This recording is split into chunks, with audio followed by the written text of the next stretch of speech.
Hello friend, तो आज हम लोग जानेंगे हैदराबाद और राजस्थान की टीम के बारे में हाल चाल और बात। जैसे कि आप लोगों को पता ही होगा कि राजस्थान जो है मैच जीत चुका है। बाकी का जो इन्फॉर्मेशन है चलिए हम लोग आरजे सर के साथ देखते हैं।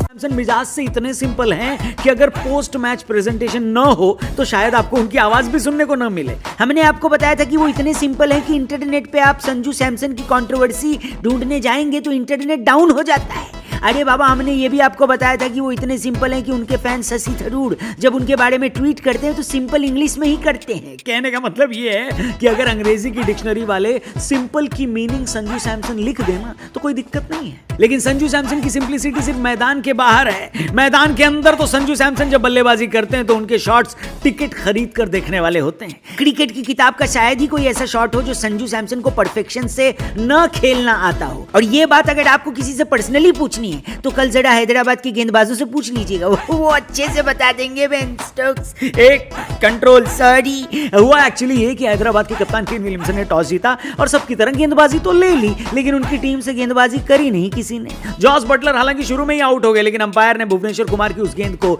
नो बॉल करार दिया। इसके बाद तो राजस्थान वाले हवा से बातें कर रहे थे। उनका पहला विकेट पावर प्ले की अगली ही गेंद पर यशस्वी जायसवाल के रूप में आया और फिर उमरान मलिक की एक्सप्रेस पेस ने जॉस बटलर को चलता किया। उमरान मलिक को ही राजस्थानी पारी का तीसरा विकेट भी मिला, लेकिन दूसरी और तीसरी विकेट के बीच में राजस्थान वालों ने 73 रन जोड़ दिए। पार्टनरशिप भी देवदत्त पडिक्कल और संजू सैमसन के बीच। राजस्थान के लिए संजू सैमसन का ये कल 100वां मैच था भाई साहब, और उन्होंने इसका जश्न 55 रन की शानदार पारी खेलकर मनाया।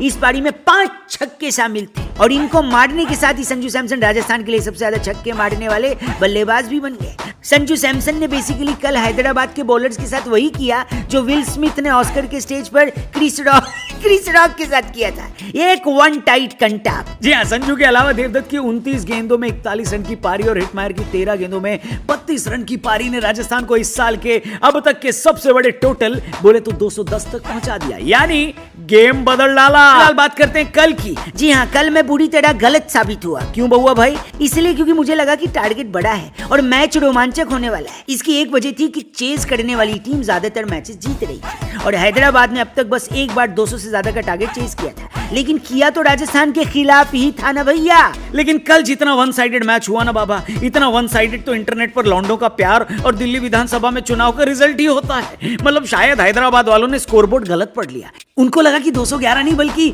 111 चेस करना है, वरना और कोई तो वजह नहीं थी कि एक T20 मैच में टेस्ट मैच की तरह बैटिंग कर रहे हैं भैया। हमें तो ऑक्शन में ही पता चल गया था कि इस हैदराबाद वाली टीम में पुरानी वाली बात तो नहीं है, क्योंकि पिछली बार वार्नर नहीं चलते थे तो जॉनी बेस्टो चल जाते थे, वरना केन विलियमसन तो पक्का ही चल लेते थे। लेकिन अब की बार पूरा दारोमदार सिर्फ केन विलियमसन पर था और जैसे ही केन विलियमसन असफल हुए, टीम ताश के पत्तों की तरह ढह गई। राहुल त्रिपाठी, निकोलस पूरन, अब्दुल समद, जिनसे हैदराबाद को बहुत ज्यादा उम्मीद थी, इनमें से 2 लोगों ने तो खाता भी नहीं खोला भाई साहब। और शर्मा जी के बेटे अभिषेक ने 19 गेंदों में 9 रन बनाकर ऐसा लग रहा था कि इंडिया की टेस्ट टीम के लिए ऑडिशन दे रहे थे, है कि नहीं। 10 ओवर तक आते आते हैदराबाद के खाते में सिर्फ 37 रन थे, विकेट गिर चुके थे 5, विन प्रोबेबिलिटी 1% से कम हो गई थी। इसके बाद राजस्थान वालों ने सिर्फ मजे लिए भाई साहब उनके। 16 ओवर के बाद वाशिंगटन सुंदर और एडम आक्रम ने थोड़ा जज्बा दिखाया, लेकिन तब तक मैच पर राजस्थान का कब्जा हो चुका था। मार्करम हैदराबाद की तरफ से 50 बनाने वाले एकमात्र बल्लेबाज रहे। उनकी ही वजह से हैदराबाद का रन रेट और उनकी इज्जत